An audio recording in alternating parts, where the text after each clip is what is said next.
Audio in media, which I'm not doing that well. Half an eye. It's Final Cut Pro. Final Cut Pro. My notebooks and my diary. Audio in understanding movies in the blink of an eye. Second audio in media.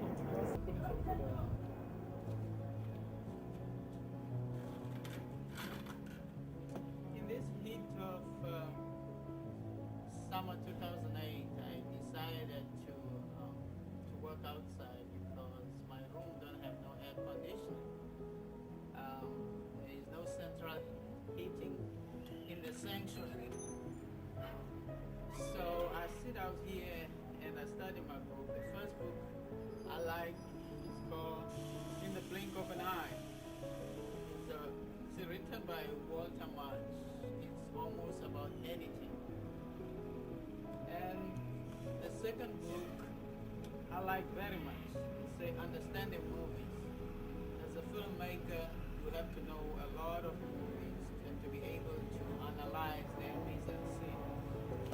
And of course, as a filmmaker, you have to be able to edit very well. So, starting Final Cut. And of course, as a filmmaker, you have to know audio, how to capture good sound. So I'm studying media, introduction to media, audio in media. I Stanley R. Elton. And today I'm going to talk to you about my diaries. Back in 1999, I started a diary, recording my life in exile. And I will share some insight with you of what I went through.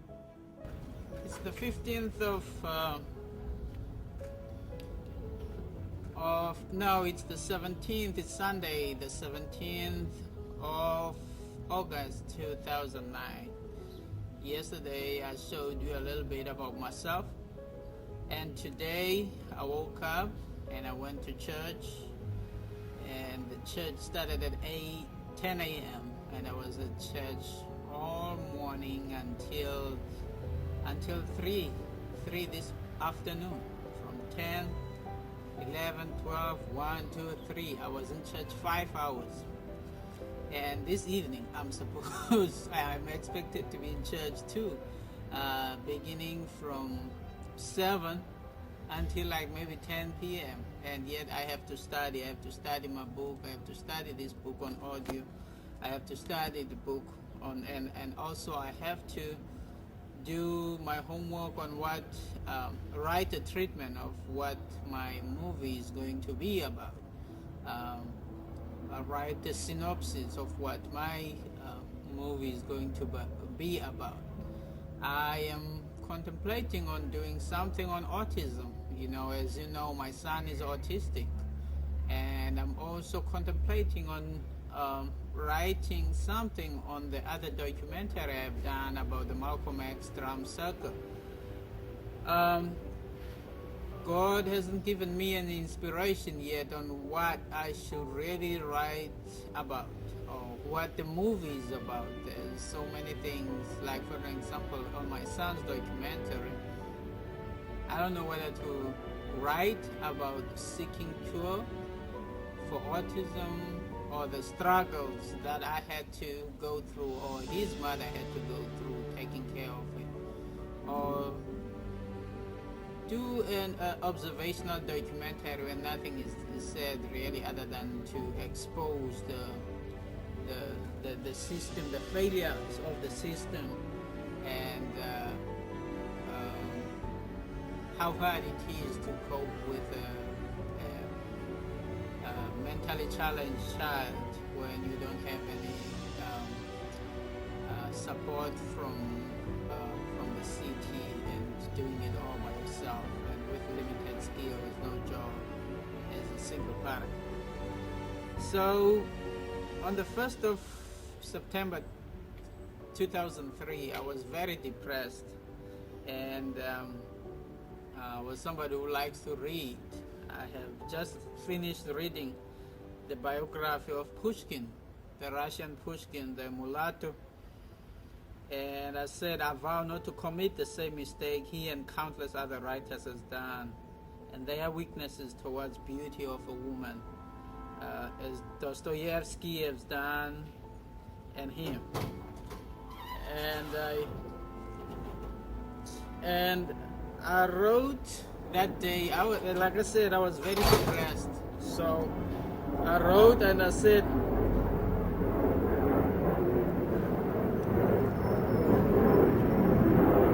oh, there's a lot of sound right now, especially from the airplanes. So as I wrote and I said, I am 31 years old with no prospect of ever getting married, no job, no career, and surely no education. What is there for me to do next? Do you hear that? I was very depressed. I mean, nothing was going on in my life. I had no job. I had no career. As you know, that I've never been to high school. I burned my school at a very young age. So I was limited at what I can do with my life. So this day I was just telling myself, what am I going to do, and asking, and surely no, you can. What is there for me to do next?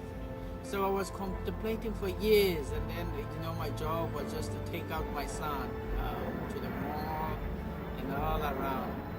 And then his mother was going to school at the time. And look at me, from 2003 until now. How many years now?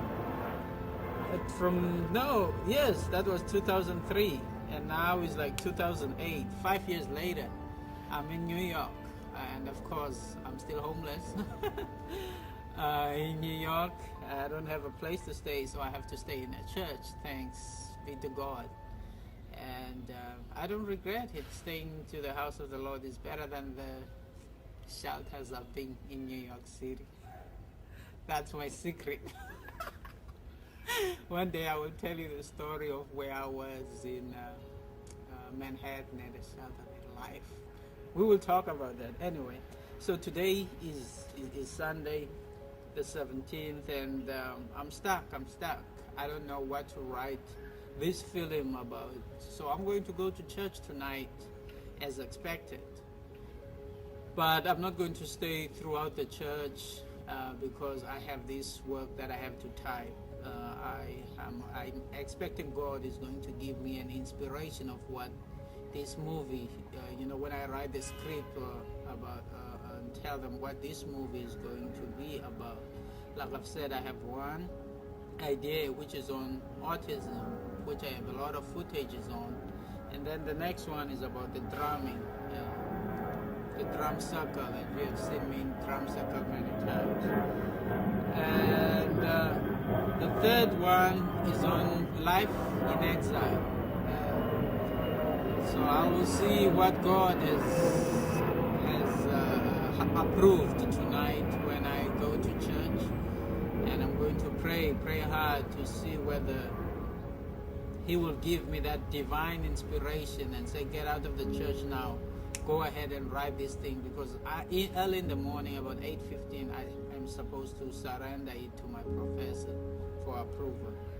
So I hope tonight that God is going to work a miracle for me. Many a times though, when I don't study and go to school, I end up failing my studies. So, but if I don't go to church and study, it's like what you sow, you will reap. That's true. But then again, the bishop and the pastor expect you to come to church all the time, and the bishop likes to tell a story of how he used to drive people around, and then he's supposed to be in church, into school the next day, and he hasn't read. I think the churches were computer classes that were offered on Sundays, so he refused to go to school on Sundays because he needs to be in church. And he didn't study. He went to the next day and he passed. I can't believe that, but he said that's his testimony. he said he passed the computer class without studying because he refused to go to school on a Sunday. But he passed the test. So that's his testimony. But in my case, it hasn't worked. Every time when I go to church and ignore my studies, hoping that God is going to supernaturally impose what has been written in my mind and then go to write a test without reading, I fail. So I believe in God, but at times the pastors are misleading. They will mislead you. They will mislead you.